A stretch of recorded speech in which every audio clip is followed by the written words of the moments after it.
naimashira tinoitirwa neBig Brother Zimbabwe muri kumaona ose. If you haven't watched yesterday's episode, I'm going to summarize to you kuti chii chakambonyatsoitika, and if you don't want to waste your time, please don't look for it, because munoziva inonzi low budget production ndo yavakatiitira zvayo. I don't know kuti how long are they going to stay in that house, but it's going to be boring. It's going to be something else. Munoziva kana chinhu chingotanga soka ngachingotiratidze mafireworks, ngachingotiratidze kuti panapa pane zveproduction, but zvandiri kuona soka from like you can actually see zvinhu zvacho kuti kana Bruno aigona kutodesigna mbaum zvakanaka, kana Bruno aigona kutounza masofa akanaka, not zvatikaona. Ko ng'anga yaitsvage chii?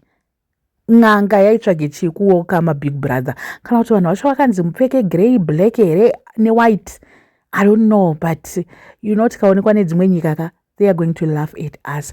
Whoever came up with the idea haite, and how are we going to defend ourselves up?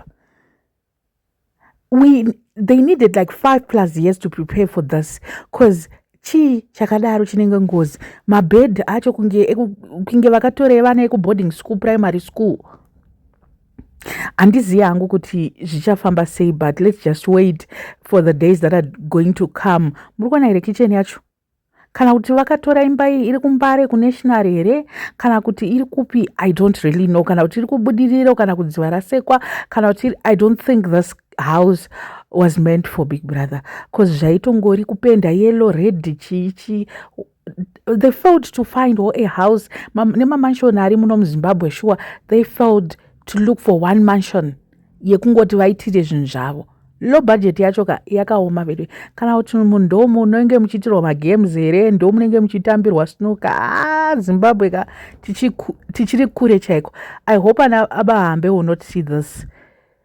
Imagine we've been seeing Big Brother Nigeria, South Africa, Africa for years and years, and they failed to copy.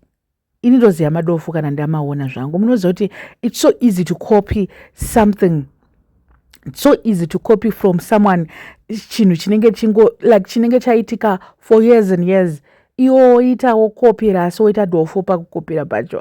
Veduweka. I know we are supposed to support our country, zvinhu zvemunyika medu tofanira kusupporta, but how can we support zvinhu zvakadai so singasupporteki? I don't think they were supposed to say Big Brother Zimbabwe. They should have looked for another name and remove Zimbabwe pazita ravo iroro, because vachadishoresa. Hasana mona zvinhu zvinoshoresa, zvinhu zvandaona izvi zvinoshoresa izvi. Tumabeds utu kana kuti ndo munenge muchirarwa nevakaita sei, I don't really know, but I could have done better. Pakudesigna pakurongedza. Aiwa dai vatidedzawo tangoitawo kana Auntie Joy. They were supposed to call Auntie Joy ongoitawo kungodai so. Maona pane mari hatingambozotadzawo kuti sofa iri tichibatsirwawo Pinterest yakauya, chibatsirwawo neYouTube, chibatsirwawo naChatGPT, zvinhu chingoita chingodaro. I would rather watch zvangu Nicer Boom pane kuona ng'anga ichitaura kuti welcome, bvisa heti, chichi. Aiwa Nicer takadaro. O Ananijo maskitsa ana Patricia panapa tingatomaone. Ndingatoswera zvangu kutarisa sekuru bitterness panokuswera ndichiona Big Brother. And how is it going to work? Because this thing is supposed to be 24 hours tichiona, but iwo ndofunga vari kuisa ma-episodes. Ini pandakatanga kutongonzwa kuti hakuna kumira zvakanaka last week, when one of the participants, someone wrote on Facebook, I think, she actually wrote kuti vana vanzi vauye nhasi, but vanzi vauya nhasi zvikanzi aiwa hanzi hamuchakwanisa kupinda here ichitombogarai 1 week.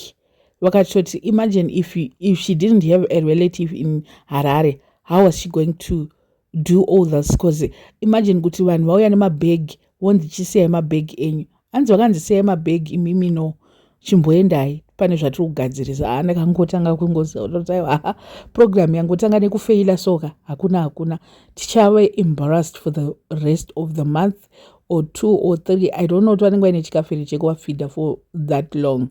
Wozopa munhu $50,000 vanayo yekutoba wina. Regai tione pamwe nezuro chete, pamwe episode yanezuro yaibhowa. isusu cheni takamirira kuda kuona, you know, the entrance yemabig brother. That's what ini ndofarira kupinda.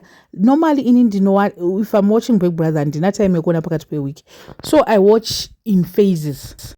I watch kupinda kwavanoita Big Brother because zvinonakidza, and also my eviction shows ndo andinowanzoona hangu, because I know they will recap, they will chichichichi, but ekuzimbabwe ikaika andifunga kuti inenge yakafanana nemamwe mabig brother. Rega itoona kuti vakatiitire, but I don't think I have time.